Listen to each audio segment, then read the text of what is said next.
Hello, hello, hello. Welcome, welcome, welcome, welcome, welcome. And this is Brideucation 101, in case you didn't know. In case you missed that title thing down there. But anyway, I am Commander L. Rogers, your personal Brideucator, where I help you visualize, plan, and execute the wedding of your dreams. And I'm also the lead planner and designer for Weddings and Honeymoons by Vonda, located in Central Alabama, also serving North Florida. So, let's get into this thing. What are we talking about today? We're talking about something that I encounter so often from brides who are planning their wedding. And you know I'm all about tackling myths and putting out truths on this series and getting people to understand the difference between what's kind of so true and not true at all. So, this is one of the things I deal with a lot, and it really upsets me. But hopefully, you all won't make the same mistakes after watching this video. So, the catering manager at your venue is not your wedding planner. I repeat, the catering manager or venue coordinator, the terms are interchangeable, at your venue is not your wedding planner. I wrote a blog about this about 2 years ago, and it was probably, or is still probably, one of my most popular blog posts. And you can check that out at weddingsbyvonda.com/blog. And the thing of the matter is that people feel that when they go and they talk to the people at the venue and they book their wedding at this particular venue, that this person now becomes your wedding planner. That they're the person that you can pick up and call, and boom, they're going to have all the answers to your wedding planning woes. This could not be further from the truth. This is an outright myth. It's a lie. Okay? So, let's tell the truth about it. Number one, the people who are catering managers or venue coordinators, they are familiar with their venue. They know the rules and regulations of their venue. They know the time ins, they know the timeouts, they know the prices. They know the things about their venue, not your wedding. There's a big difference, okay? Now, some of these venues have preferred vendors list. Preferred vendors list are great, but often these preferred vendors lists are garnered from the particular vendor either paying to be on that list. Yes, I said paying. It happens. Number two, the second way they can get on that list is they've happened to have done a certain number, usually quite a few events at that venue. Now, here's the problem. That person sitting behind that desk has no idea the scope or the type of wedding that you're trying to have with details. So they're handing you this preferred vendors list, but they also don't know if these preferred vendors match your style and scope of wedding.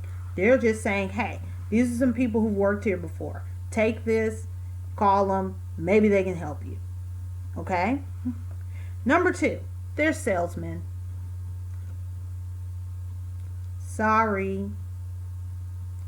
They're salesmen. They're there to sell that venue. That's their number one target goal. And I know some of my venue coordinators and sales managers may see this and have a fit, but I'm putting it out there. They are salesmen. They work on flat rates and commissions, and they want to sell that venue. So if telling you that they can help you a little bit more helps you sign on that dotted line, that's what they're going to have to do. And I'm not saying that this is a total negative, but I'm giving you the truth of how this system works. Okay?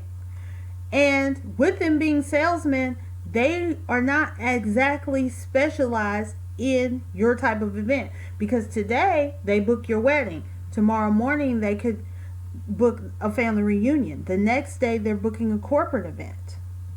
So there's no specialization. And some venues say, okay, well, we're going to break our people down, especially in the hotel industry. Okay, this person handles corporate, and this person handles social, and this person handles, in-house events. Okay, but still, that means that if they're handling social events, they're booking your wedding today, they're booking someone else's sweet 16 tomorrow, and then the next day or the following day they are booking grandma's 60th birthday party, because all of those are social events. So, number 3, they are loyal to their job and their property.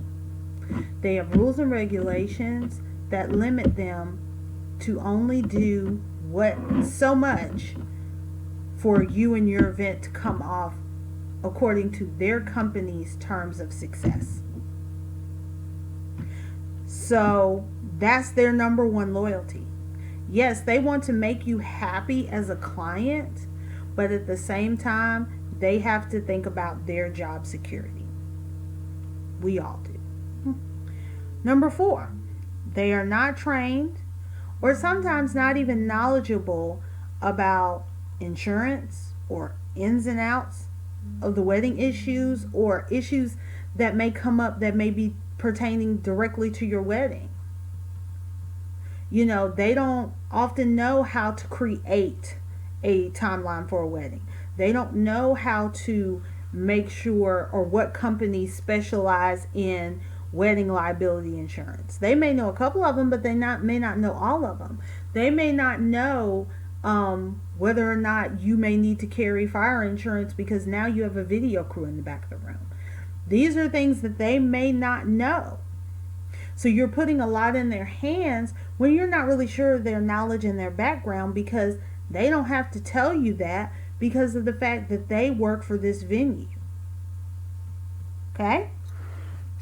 Also, they are not going to take the hours of time necessary, and I mean hours that equals out to days, of time necessary to learn your wedding, learn what you and your fiance want, and how it can be executed. They're not going to do it. They're not paid to do that. They're not going to sit there with you and figure out what type of lighting is going to work best against your wedding colors. They're not paid to do that. They're paid to get you in the door, get your event executed, get you a food and beverage a BOE, which is a food and beverage order, get it executed, and get you out the door and the next person in. Just reality check. And sometimes these are things that brides don't want to hear because it seems so easy. I went and I paid this venue X hundreds or thousands of dollars. Why can't I utilize this person sitting behind this desk? Why can't I pick up the phone and call them all the time? Why can't I get them to answer my questions? Because that's not in their job scope. And when the wedding day comes, they are going to hover around. And I've been in some venues where the catering manager or the venue coordinator, they are there, they breeze in during setup, they breeze back out, and they breeze back in again to make sure that all the food got dropped, and they're gone. They're not there to direct your wedding. They're not there to ensure that everything goes smoothly during your wedding day. That's not their job. So we often don't want to hear things like that, but it's the truth of the matter. And that's when you need to invest. Yes, I said invest in someone who is going to help you get those things executed and make sure they're executed to the standards that you want, and work with your venue coordinator or your catering manager as a team to help your wedding get accomplished on every side. So, what have we learned? We learned that catering manager not your wedding planner. They are loyal to their job, they're loyal to their venue. They may give you a preferred vendors list, but that list will not be tailored to you. It'll just be a list of vendors who have either paid or worked at that venue on several different occasions, but there is no loyalty to you as a client except for making sure that your event gets executed, and it will be treated in the same manner as a 60th birthday party or a sweet 16 or a corporate event or a family reunion. So don't get these illusions of grandeur that this person is now your personal and complete advisor, consultant, and planner, because they are not. So, once again, I am Kavonda L. Rogers, lead planner and designer for Weddings by Vonda, Weddings and Honeymoons by Vonda, located in Central Alabama, and this has been your Brideucation 101. So, if you have any questions or comments, drop them down in the comment box below. Send me an email. Do anything to get in touch with me and let me know what your questions are, and I'll make a video to tackle that and give you the ins and outs of it, because you know I'm always going to come with the truth. So, with that being said, I love you all like pound cake, and I hope you have a wonderful day. Bye.